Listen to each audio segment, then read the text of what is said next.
247 Sports conducted a survey of 88 All-Americans at the All-American game and practices leading up to the game.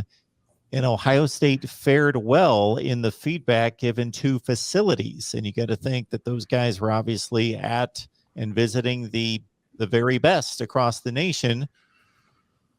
Tony, you can lead us off in regards to where you think the status of the facilities truly is. And hey, these are the guys that count. And so their feedback is enormous. Well, I wonder how many of these people have been to Northwestern and seen what's going on there, or like what percentage of these 88 have been to places that have been built before, I don't know, 185, whenever the WAC was built. And now there's certainly been, new construction inside there, and there's a lot going on around the Woody and certainly inside, but I don't know, parts of it look a little bit dated, but obviously we don't get to go to all of the parts that the players do. And I'm also wondering, when they talk about facilities, are they also talking about how they're fed? Because sometimes you can win recruits with honey chicken. I think we know that story from the past, or lobster, or these official visits, how they feed players. But in terms of the facilities, I mean, we only get to see the practice fields, really, and there's a lobby with a lot of trophies, so that's pretty impressive. And there's more trophies inside, but I don't know. It doesn't seem as fancy as what you've seen from other places, just in the places where I've been. And it's kind of, you've also, like, there's a lack of windows on the interior of that building and where some of the offices are. But if the players like it, you've got the upgraded area where you've got like the 24/7 chef, you've got the barber, you've got the video games and the pop shot and the pool table. So there are things like that, basketball court that they've added. So they've certainly tried to modernize as much as possible with the original facade. Yeah, I've been around. I can remember going to, I think it was senior tackle there in 1987. It was one of the first years they used it. And they had senior tackle at the Woody Hayes Center the day before they played at Michigan, and went to that. And that was kind of my first time being inside the indoor football field that they had there, which is still the same indoor football field 35 years later that they had then. They just redid the roof here in the last 3 or 4 years. That took them about 2 years to get the roof of that thing fixed. They have remodeled it any number of times. I think early in the Tressel regime, they remodeled it. Late in the Tressel regime, they remodeled it. Early in the Meyer regime, they remodeled it. Late in the Meyer regime, they remodeled it. So, they've tried to keep it up to date, and I agree with these guys. I think the new wing that they added on the east end of the building is probably the most important thing. When you talk about, I think that's where the new weight facility is, as well as overlooking that is the lounge and the meals area, where they have several different meal stations for the guys at feeding time and different things like that. So there's a lot to like there. They also redid the other part of the building, which we called the old Biggs facility.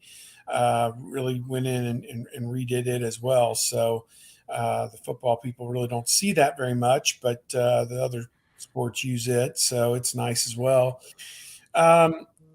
Facilities isn't a race that you win. It's a race that I've found in my 30 years of covering this, that you just continuously are running this race, and you are trying to find $100,000 to update that, and trying to find $1 million worth of pledges to update this. And, that's what it is. That's what the fundraising wing of this program is all about. I think they tap on former players who have made it in the NFL or professional basketball, the very few of them.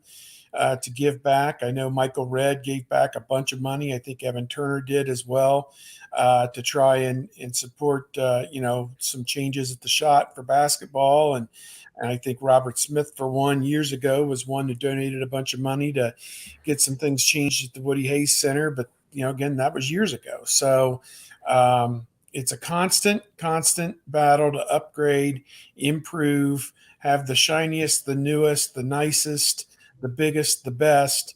And it's a race you can never win. It's a never ending battle.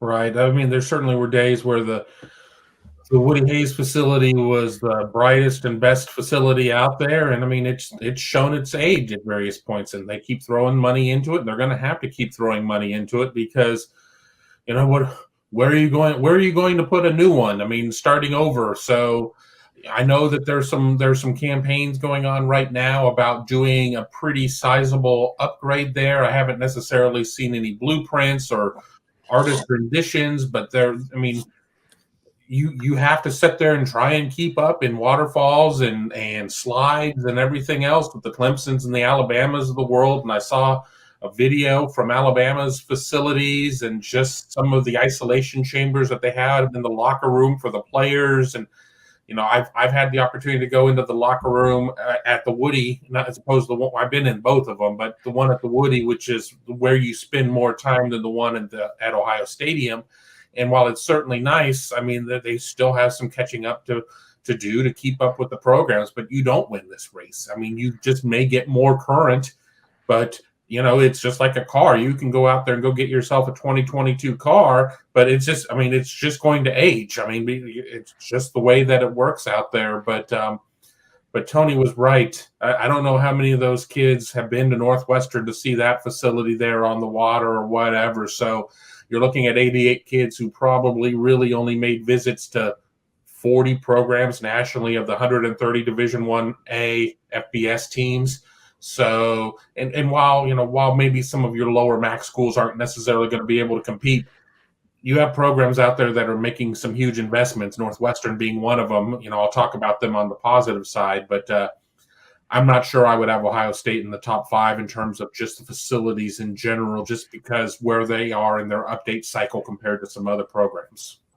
Yeah, the constant chasing. Do you guys remember, I don't know if it was 8 years ago, we were brought in and they showed us the light wall that the players use to, it's just a wall with a bunch of pinholes, and a light would come on and you tap it and it measures your reaction and vision, and it increases your reaction and vision, and it helps receivers become more aware. And that was the new latest and greatest. And I'm wondering now if that's just somebody's normal treadmill, and that's where the clothes are. Somebody's just throwing clothes on top of that over at the WAC. And how many of these types of things over the years have they gotten where you'd have to have this? Because you got salesmen to bring all of this equipment in probably every day. Hey, look what we've invented. You need this. Alabama has it. And Urban Meyer's oh well, if Alabama has it, then I need it. And when Urban took over, he did some remodeling in the WAC and took away the media lounge. That was one of the first things to go. And why? Well, just to do it, to make players uncomfortable, to create some differences in the facility, just because things are new now. So there had to be something different. I miss that soda machine that we had access to that never had the right balance of syrup and CO2. It was either clear because there wasn't enough syrup, or it was just syrup. So let us back, please. Let us back in the Woody.